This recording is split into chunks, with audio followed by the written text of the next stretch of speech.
I genuinely do not know what this is.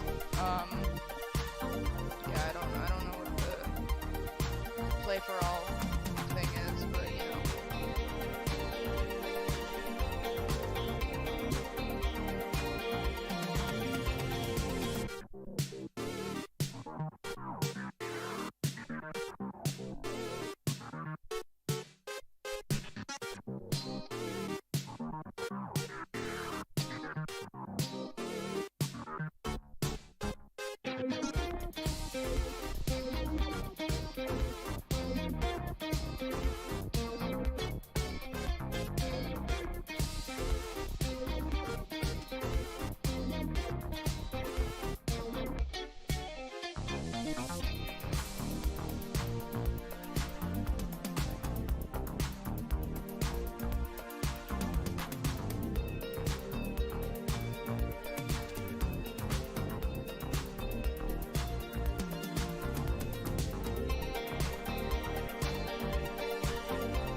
Where is the chat? Hold on, I'm trying to read the chat.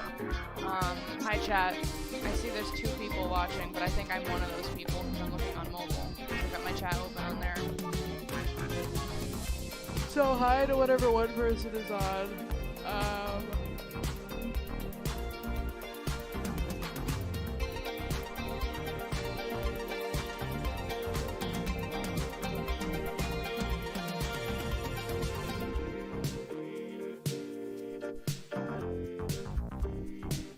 Thank God there's only 2 minutes left because I'm getting tired of waiting.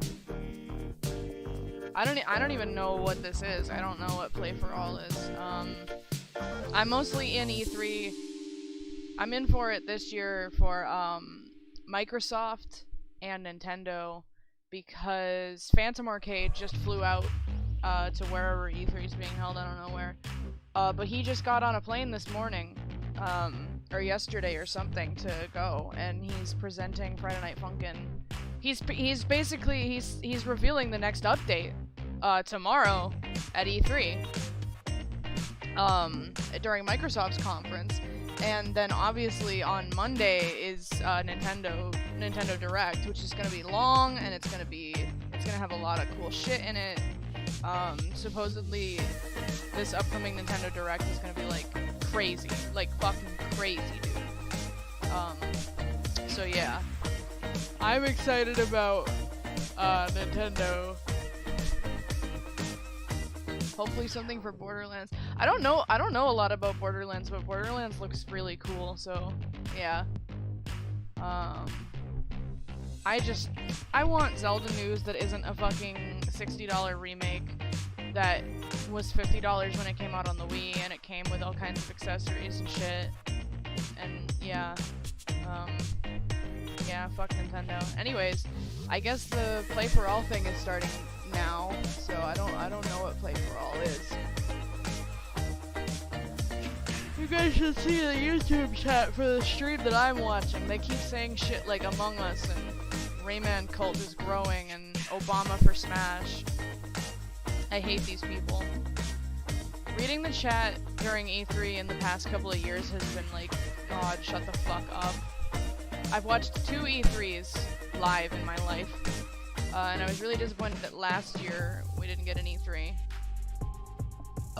Excuse me. I watched 2018 and 2019. I did not watch 2020 because there was no 2020 E3, which is weird because they could have done it virtual. Alright, here we go. What is this?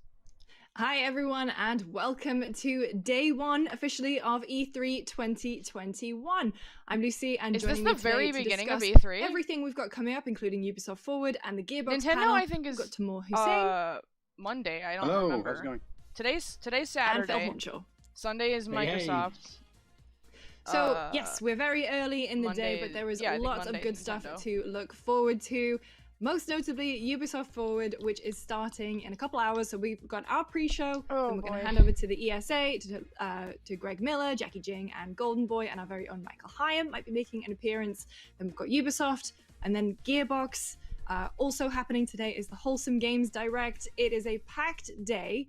So let's kick it off, guys, by talking about Ubisoft.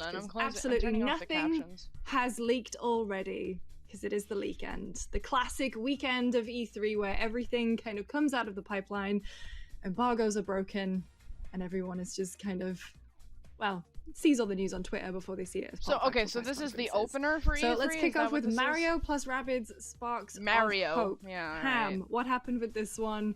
What can we expect later today? Cassandra Sometimes VTuber. it be your own, and the Nintendo website. Just did you guys want one of those? I've been on it, and yeah. I'm gonna join a voice chat to the beloved Ubisoft and Nintendo crossover RPG. Yeah, it just appeared on there's Nintendo.com. Not really any point. All of my friends are asleep. Oh no, it's been taken down now, so it's no longer there. But Mario plus Rabbids Sparks of Hope for Nintendo Switch, and yeah. Looks like it's all out there. That would have been a nice surprise, considering that people have been calling for a new one of these for a whole load of time. But yeah, the internet, it's the freaking leaking, so we're here. Yeah, I genuinely think this would have been a really nice surprise, because I think when Mario plus Rabbids was initially revealed, everyone was a little bit taken aback by it, because it just seemed like such a weird combination. But then the game came out, and it was actually genuinely so much fun. I will say though, one hell of a learning curve, and I hope that is something that is fixed. Phil, what do you expect to see from Mario plus Rabbids today, and are you excited that the game's getting a sequel? I'm extremely excited. So yeah, this was one of those sleeper hits when the Switch dropped for me. I was like, oh, Rabbids.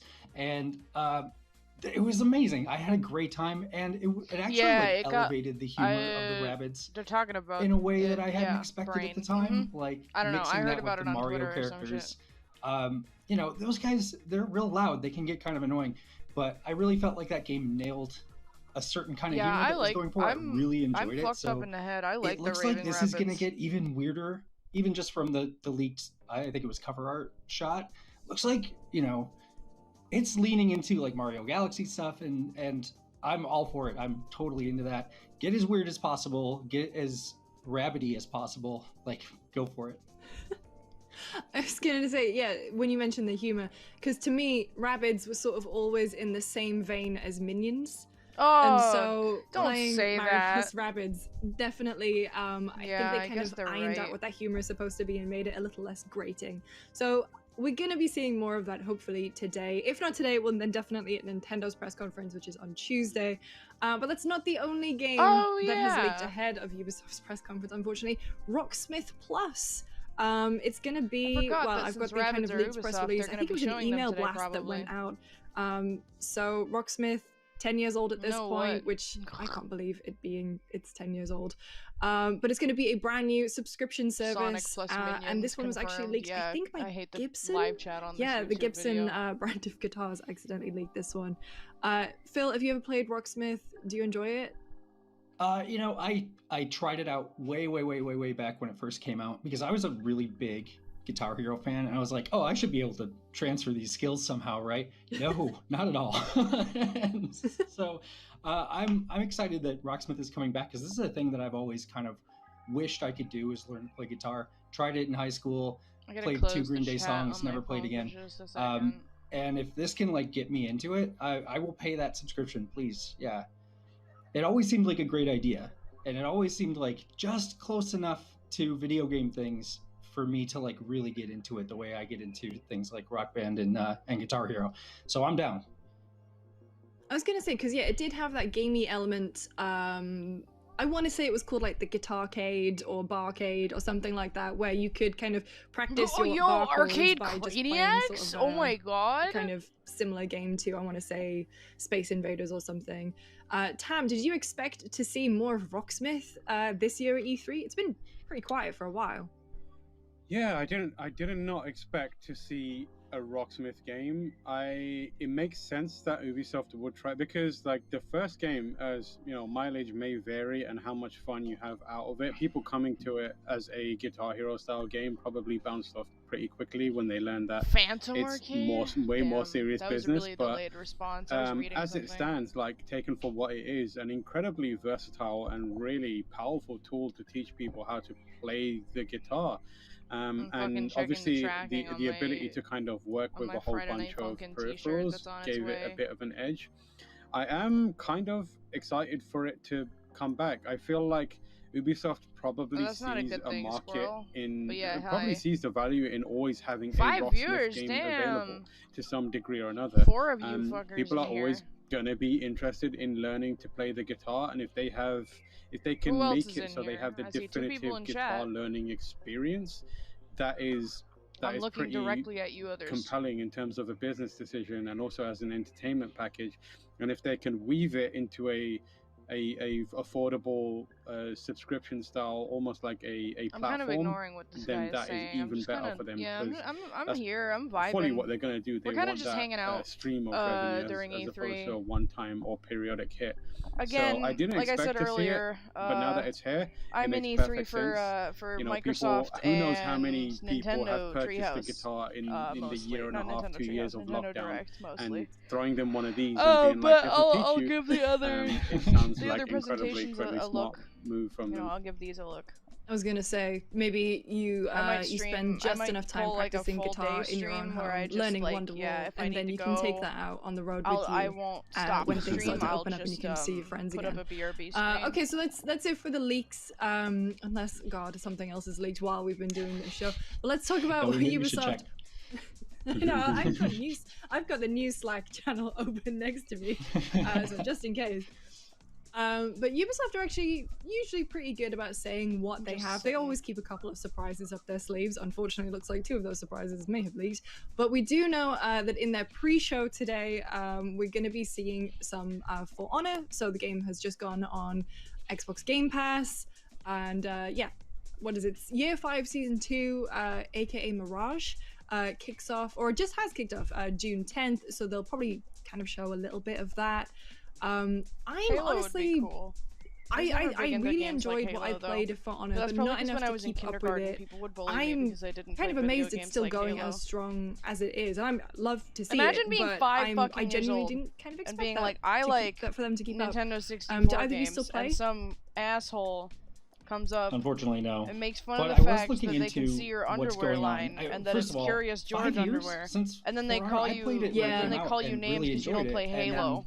You know, I'm 5, asshole. Like, oh, wow, of course I have monkey underwear and play Nintendo games. And with Why are you playing gun games? You're 5. I would be willing to get back into it, especially if there's a lot of trauma new content. dumping on there's a stream. Cool new event going on. The Mirage event sounds interesting. I guess it's a big fire-themed drought situation, so like that makes for more fighting. And you know, I really liked For Honor when I played it. I wasn't any good at it, but I feel like I could be one day. So I'd be willing to get back into there, especially on Game Pass. Tam, are you tempted to go back? I've not played it in a long time, but like everyone else here, I really liked what I played. I think that the fact that they've been iterating on it and delivering more content on it is going to be very beneficial. I expect that whatever we get will be a trailer for the new season, but also kind of like here's what you missed in For Honor to kind of whet people's appetite. You know, and again, looking at it from a business decision, we had Microsoft talking about the impact of Game Pass on games that are introduced straight into or are introduced at any point into Game Pass, and it has an uplifting impact on actual sales of a game as well as DLC. So for a game like For Honor, which probably has got a decent to healthy kind of pool of players, dropping it in there and will only mean that it benefits from the increased interest that will grow his player base. Even if not a lot, even if just a small fraction of them stick around, that's probably enough for Ubisoft. And there's a decent chance that that transfers over into buying more money for DLC, and also the word of mouth. If you've got 3 friends that are on Game Pass playing For Honor, and you're the 4th or 5th friend and you don't have Game Pass, there's a decent chance you'll get the FOMO and just buy the game outright, which works in Ubisoft's favor too. So a lot of smart decisions being made by putting that there. I'm looking at like Tumblr hopefully right the now. new content is like exciting, but either way I feel like I'm gonna download it once it gets to I'm looking at Tumblr right now. It's very weird to me. Probably that, bounce off like, because Pico there's some killers in there that have been playing for 5 years and like, just mop the floor with you non-stop. Oh, I don't know why. I don't know. Like Friday Night Funkin' and Pico School is like active on Tumblr. Yeah, I was gonna say. But then again, I've seen you play Sekiro and Bloodborne, so I think you've probably got the reaction time for it. I do not. Hell yeah. I'm waiting on my, let's kind of breeze past what else we can expect from the Ubisoft pre-show. So updates on Trackmania, The Crew 2, Brawlhalla. So they're announcing a brand new crossover for Brawlhalla. They just had Kung Fu Panda. So that means it's on the truck. Interestingly, Watch Dogs Legion is going to Watch Dogs Legion is going to be there. Truck, so Assassin's Creed updates are kind of in the main show, but Watch Dogs Legion, which just had a kind of fairly significant update. Obviously, they added the multiplayer mode. They're adding in a kind of zombies mode where you can either play by yourself or with friends. It's called Legion of the Dead. And then they have other kind of exciting stuff coming down the pipeline for August. They're adding like invasion mode and extraction PvP modes. And then there is going to be kind of story DLC later down the line, Bloodline story DLC, as well as the opportunity to have like Aiden Pierce in your game and Wrench from Watch Dogs 2. I, despite, loving London, having lived there for a long time, I did bounce off Watch Dogs Legion quite quickly. Why I just are we didn't watching really. These British fuckers, I didn't kind of enjoy games. bouncing from one character to another. I kind of prefer to have a protagonist. Phil, did you enjoy Watch Dogs Legion? Are you kind of surprised to see it at this placement in Ubisoft Showcase today? I mean, a little bit. Can we get on with the video games? It does kind of feel like Watch Dogs is settling into a sort of niche. Having played that multiplayer, it feels like a very specific draw, and I think that might be why Watch Dogs is falling into this spot in the pre-show as well. Like, it's not necessarily bringing in, huge droves of players, but the people who are into it are really into it, and I could see them really getting into that zombie mode. I want to check that out. Having played the multiplayer a little bit, it gets tough. It is very difficult. You really need to have a squad who knows what they're doing and is willing to goof off, but also really willing to coordinate if you want to get anything done. And zombies mode probably looks like, to me, it's going to be kind of that same level of like, yeah, this is funny for a minute. You can ride on the cars and stuff, but now we need to get serious. And, you need pals for that, right? So like, this isn't maybe going to blow the doors off for Ubisoft in general, but there are people who are really into that experience. Look at that fucked up statue of the Stay Puft Marshmallow Man on the floor in the background there. Yeah, it's pretty good. He's plotting this guy's murder. Oh my god. So I'm into the zombies idea, and I think that is a niche that doesn't always necessarily get served, of having that like really intense, goofy open world experience, but needing that squad. And so I think that could be a cool thing for them to kind of lean into. Good for Tank Man.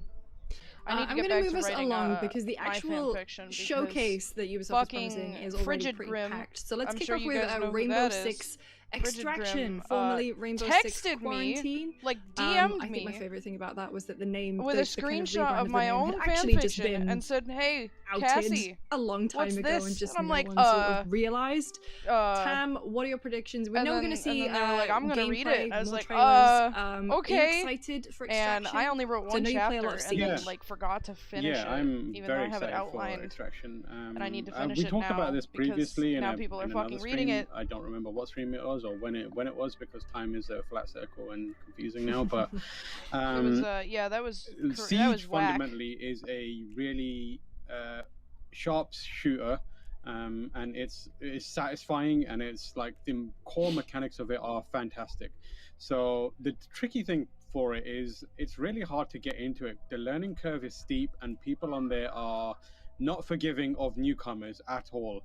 And you generally have to find new people that you kind of jump into well, with at least alongside, they're showing, or you find people that you trust to kind of guide you, and that's a tricky thing to do. However, the idea of taking those same core mechanics and spinning it into a cooperative game where it's you versus AI enemies, man. That is incredibly like compelling to me. I love playing Siege. I love the idea of playing Extraction with people who always have liked the idea of Siege, but perhaps aren't up for getting through the hard graft of learning it, and then, or perhaps like aren't into the idea of getting killed immediately and then sitting the rest of the round out because you can't play. But playing an Extraction where always in it, still playing with friends, and then maybe thinking about moving over to Siege because you've found a familiarity and a groove and a kind of a understanding of how the core mechanics work. That's super exciting. I think this is going to be, I hope this is going to be a big chunk of the Ubisoft Forward. I'd love to see them break down mechanical stuff and break down, this is how the destruction is going to factor into this game where you're fighting zombies or infected or whatever it may be. Here's how the operators are going to behave and how they might be familiar or different, and ultimately, most importantly, here's how the cooperative part of it is going to work and how it's going to be fun for you instead of like a very straight-laced army versus zombies game. So I hope we get to see plenty of this game. It's one of the games I'm most excited for in this showcase. Yeah, I mean, it's funny that you mentioned, just one giant subtweet to me, as I am the person who was usually you. always dead. Subtweet, and I am the person who did give up when I use Twitter terminology outside of Twitter. as a group decided to play Rainbow Six Siege because I would just die and get annoyed, because obviously you can't just like immediately respawn. You can still help.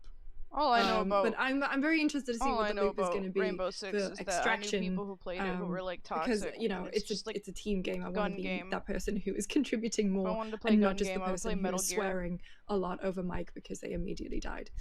But another game that we're definitely going to see a lot of today is Far Cry 6. So it recently had a sort of behind closed doors presentation where they showed off some new gameplay mechanics.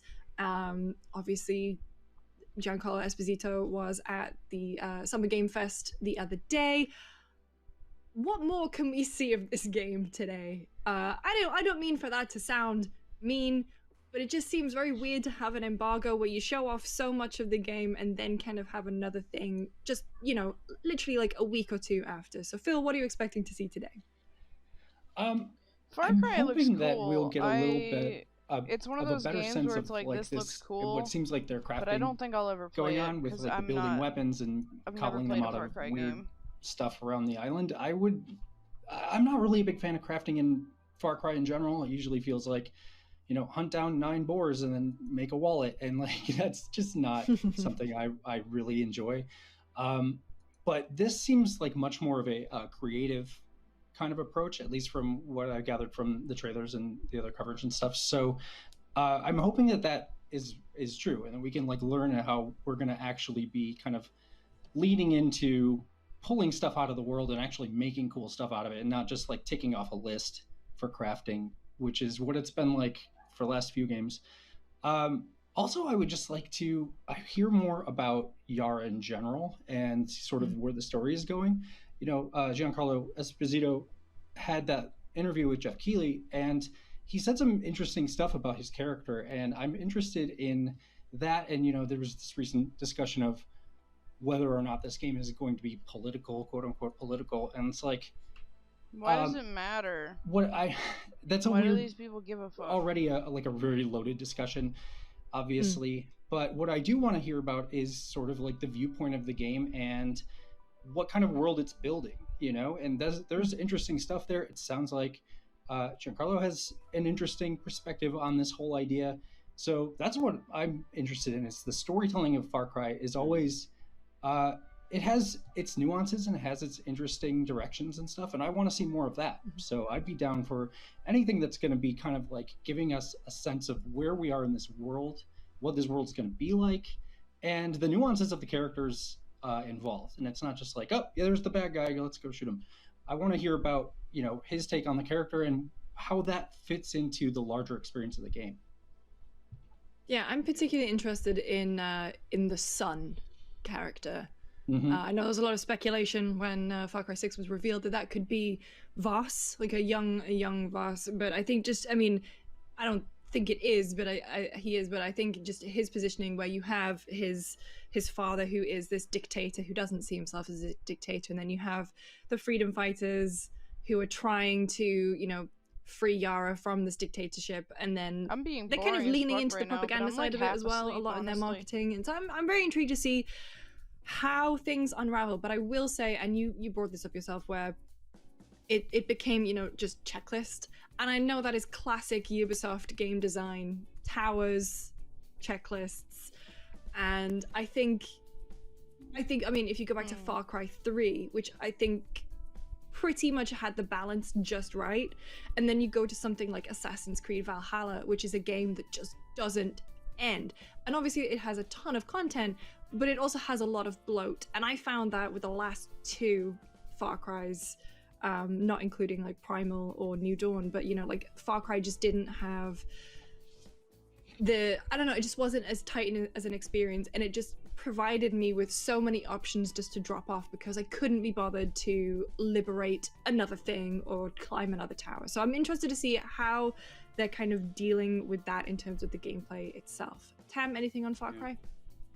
Yeah, I think like both of what you've said there is on point. Like after the Wildlands release, which performed incredibly underwhelmingly, Ubisoft had they had their financial report, and one of the main things they cited was the game didn't differentiate itself in any meaningful way. It kind of just got lost. And that's not only a problem that Ubisoft has when it comes to its own games versus other people's games, other companies' games. It's a problem that Ubisoft has when it comes to its own games versus its own games. They're all kind of blending into one thing right now.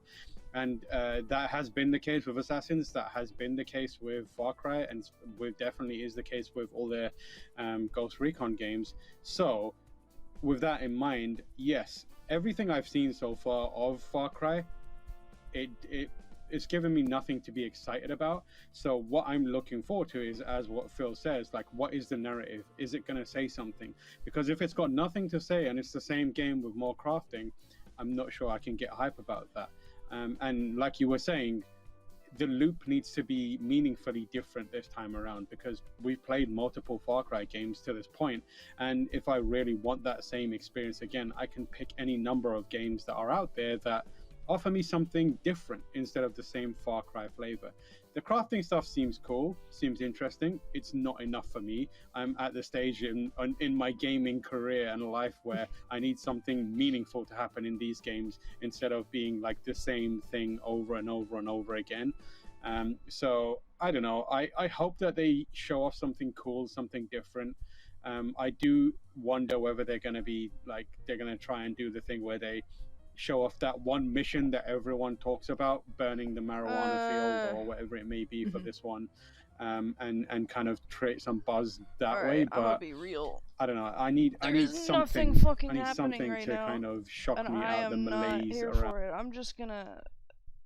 You know what? Sorry, guys.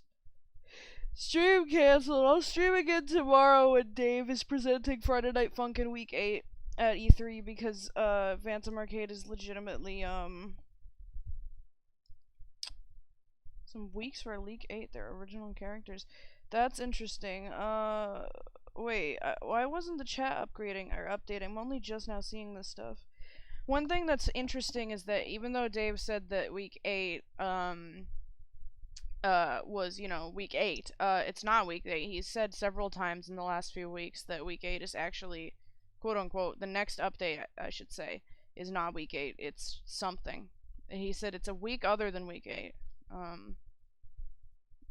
If they seem to be original characters. That's really interesting.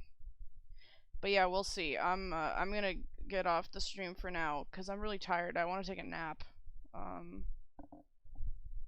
Yeah, I'll stream tomorrow during Microsoft, and I'll stream the next day during Nintendo.